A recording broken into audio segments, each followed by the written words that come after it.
అందరికీ నమస్కారం. తెలుగు కథామాలకు స్వాగతం. భారతంలో చిన్న కథలు చదువుకుంటున్నాము. ఈరోజు కథ గురుదక్షిణ.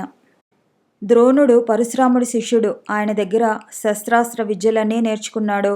భీష్ముల వారు ద్రోణాచార్యుడి ధనుర్విద్యా శక్తిని గురించి విని ఆయనని పిలిపించి కురుపాండవులకు శిక్షణ ఇప్పించాడు.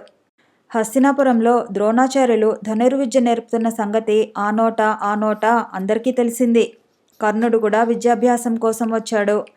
అందరూ ఎంతో శ్రమపడి విద్య నేర్చుకుంటున్నా అందరికంటే దీక్షగా అర్జునుడు చేసే సాధన ఆచార్యునికి సంతోషం కలిగించింది. అందుకని మరింత ఓపికతో ప్రేమతో అతనికి పాఠాలు చెప్పేవారు.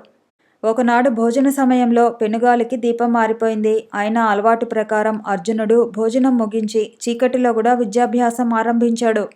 నిద్రపోతున్న గురువుగారు అర్జునుడి ధనుష్టంకారం విని లేచారు. శిష్యుడి ఏకాగ్రతకు దీక్షకు పరవశించి గాఢాలింగనం చేసుకుని అస్త్రవిద్యలో నీ అంతటి వాడు ఉండడు అని వెన్నుతట్టారు. రోజులు గడుస్తున్నాయి. కురుపాండవుల విలువిద్యా శక్తిని పరిశీలించేందుకు ద్రోణాచార్యుల వారు ఒకనాడు ఓ పరీక్ష పెట్టారు. ఒక పిట్టబొమ్మని తయారు చేయించి దానిని ఒక చెట్టు చిటారు కొమ్మకు కట్టి శిష్యులందరినీ పిలిపించారు. ముందుగా ధర్మరాజుని పిలిచి, చిటారు కొమ్మన పక్షిని చూసావా? నేను, నీ సోదరులు, చెట్టు కనిపిస్తున్నాయా అని అడిగారు. అన్నీ చూస్తున్నానన్నాడు ధర్మరాజు. అలాగే దుర్యోధనాదులందరినీ పిలిచి అడిగారు. అందరూ గొప్పగా తలలూపారు. అయితే అర్జునుడిని పిలిచి అడిగితే, ఆచార్య, పక్షి తప్ప మరేమీ కనిపించడం లేదు నాకు అన్నాడు. ఆ పక్షి అవయవాలు ఎలా ఉన్నాయి? గురువుగారు మరో ప్రశ్న వేశారు. దాని శిరస్సు తప్ప మరే అవయవము నా దృష్టిలో లేదు అన్నాడు అర్జునుడు.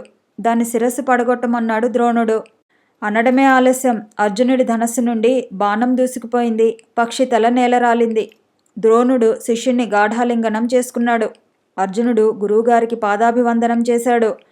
అయితే ఆ రోజుల్లోనే అర్జునుడికి ధీటైన వాడు మరొకడు ధనుర్విద్యలో ఆరితేరాడు. అతడు హిరణ్యధన్వుడనే ఎరుకరాజు కుమారుడు ఏకలవ్యుడు.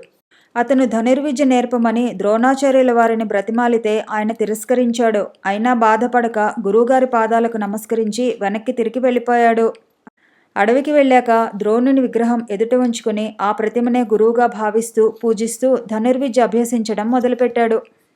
ఒకనాడు కురుపాండవులు వేటకు వెళ్ళి అడవి జంతువులను సంహరిస్తుండగా వారి వేటకుక్క ఏకలవ్యుణ్ణి చూసి మొరిగింది. అది నోరు తెరిచి మొరుగుతున్న క్షణంలో ఏకలవ్యుడు ఒకేసారి దాని నోట్లోకి 7 బాణాలు వదిలాడు.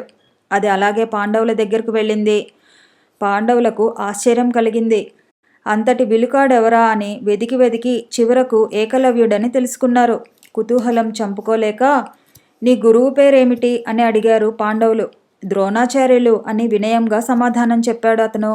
అతడు కూడా ద్రోణుని శిష్యుడే అని తెలియగానే హస్తినాపురం వస్తూనే అర్జునుడు నేరుగా గురువుగారి దగ్గరకు వెళ్ళాడు. ఆర్య, మీ శిష్యులలో నన్ను మించినవాడు లేడన్నారు, కానీ మీ శిష్యుడు ఏకలవ్యుడు విలువిద్యలో నాకంటే ఆరితేరాడు అనగా ద్రోణుడు అర్జునుడితో అడవికి వచ్చి ఏకలవ్యుణ్ణి చూశారు. ఆ వీరుడు ద్రోణుడికి నమస్కరించి గురుదక్షిణగా ఏం కావాలన్నా ఇస్తానన్నాడు. వెంటనే కుడిచేతి బొటనవేలు కోసేయమన్నాడు. ఏకలవ్యుడు సంతోషంగా గురువు కోరిన ప్రకారం దక్షిణ అర్పించాడు. నిన్ను మించిన విలుకాడు ఉండటానికి వీల్లేదు అని ద్రోణుడు అర్జునుడికి చేసిన వాగ్దానం కోసం ఏకలవ్యుని అంగుష్టం గ్రహించి తిరిగి వచ్చాడు. మరొక చిన్న కథతో మళ్ళీ కలుసుకుందాము.